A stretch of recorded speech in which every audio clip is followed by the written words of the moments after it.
easy to tell the difference between a Chinese police officer and a cyber criminal. And this is leading Chinese students abroad to kidnap themselves. Welcome to China Uncensored. I'm Chris Chappell. It's rough being a Chinese student abroad. Besides the stress of classes and being in a foreign country, you have to worry about other Chinese students threatening you if you criticize the Chinese government. You also have to dodge staff at overseas Chinese police stations trying to recruit you to their operations of transnational repression. And you risk being subjected to chilling interrogations and even deportations if you arrive at a US airport. On top of all that, there are a growing number of cyber scams targeting Chinese students abroad. But one type of scheme in particular has been gaining ground over the last few years, and it is truly bizarre. Here's how it works. A Chinese student abroad is contacted by someone claiming to be a Chinese police officer or a Chinese official. This official says that the student is suspected of criminal activity and had better do what they're told. Shortly thereafter, the student's family members back in China suddenly receive pictures and videos of the student tied up, gagged, and begging for help. They are then informed that their son or daughter has been kidnapped and won't be released before a hefty ransom has been paid. Except the students haven't been kidnapped by hardcore international criminals, they've kidnapped themselves, because that's what the official told them to do. That's what happened to one 17-year-old boy in Australia. Scammers contacted him and informed him that a package in his name containing contraband goods had been confiscated back in China and was currently being investigated by Chinese police. He needed to give them money to prove his innocence, they said.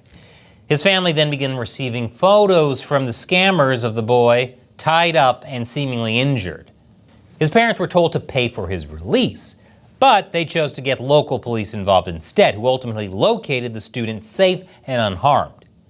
I'm almost impressed this works, given that this plan is more convoluted than the opening heist in a Christopher Nolan movie. It's one step away from traveling into people's dreams.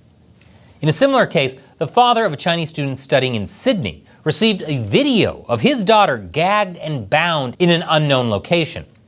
After contacting the police, the student was soon found at a hotel unharmed. But by then, her father had already paid the equivalent of around $1.5 million in ransom. And earlier this year, the family of a Chinese exchange student in Utah named Kai Zhuang paid more than $80,000 after seeing pictures of their son seemingly being held captive by kidnappers and in grave danger. After several days of searching, the authorities eventually found Kai alone inside a tent on the side of a freezing mountain 75 miles south of where he was living with his host family. Upon being found, Kai requested to talk to his family to ensure that they were safe and asked for a warm cheeseburger, which is oddly specific. These scammers are very convincing. Police in Australia said that the victims legitimately believe they are speaking to Chinese officials and that the threats will occur if they don't comply. Think about that. They're getting calls from scammers acting like that, and they have no trouble believing that's a communist official. After all, when comparing Chinese officials to soulless criminals, who can tell the difference? There have been a lot of these scams recently. In fact, both the FBI and the Australian authorities have issued repeated warnings about them.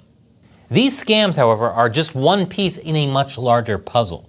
From places like Myanmar and Cambodia, where the reach of local authorities is limited, Chinese criminal networks have set up large cybercrime centers engaging in cyber fraud on a massive scale.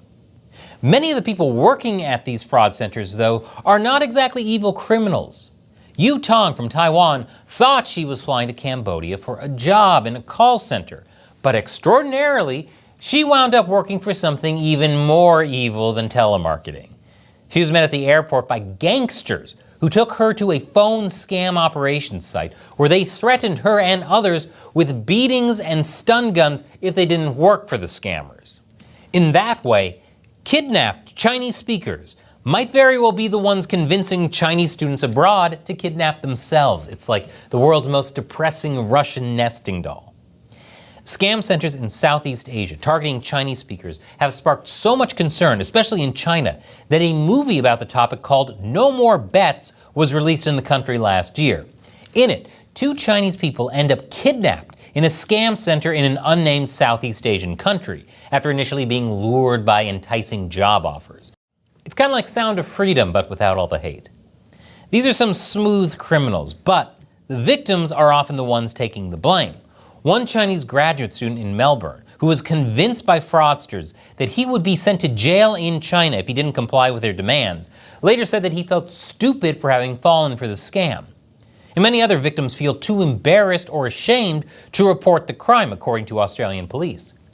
But they shouldn't. They really shouldn't. Even the Australian police had a hard time telling the difference between criminals and CCP officials because, duh. Among Chinese officials and Chinese police, cases of corruption are rife, and blackmail is not unheard of. Not to mention black bags, speaking of kidnappers. And when scammers impersonating Chinese officials threaten Chinese students abroad with severe consequences if they don't comply, such threats mirror a reality in China, where the Chinese authorities are known for being pretty brutal.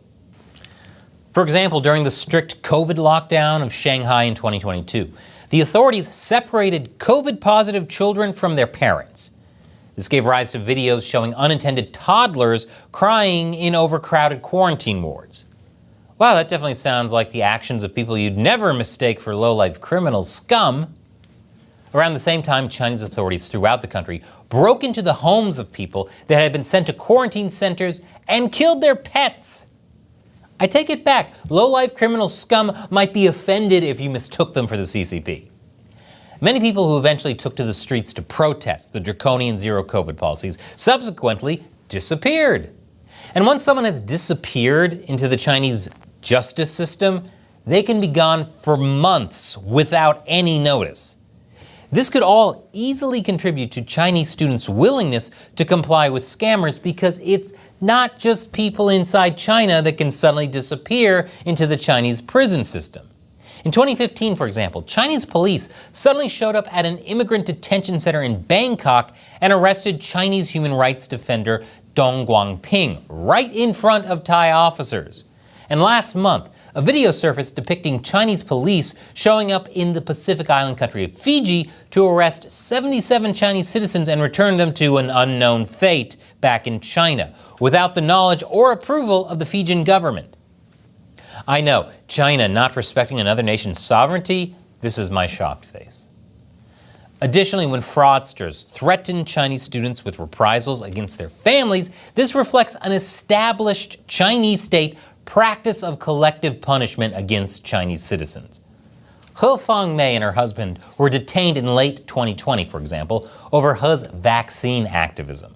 Since then, their families have struggled to get the authorities to release the couple's 3 children back into their care. The location of the children are currently unknown. In another case, Wang Li-chin, the wife of a jailed lawyer, was reportedly threatened earlier this year with detention and the loss of custody of her children if she posts about her husband.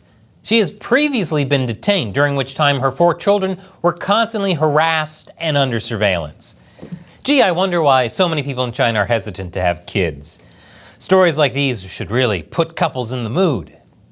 So with the Chinese authorities so often acting as bringers of injustice, it isn't crazy to imagine why so many Chinese students abroad might fall for scams where fraudsters pose as shady officers. These scams work because of just how oppressive the CCP is. And we tell it like it is. That's why Chinese state-run media has called China Uncensored disgraceful anti-China garbage. But the CCP hasn't seen anything yet. I'll tease a bit that I've got a big project coming up that I think you are all going to really like.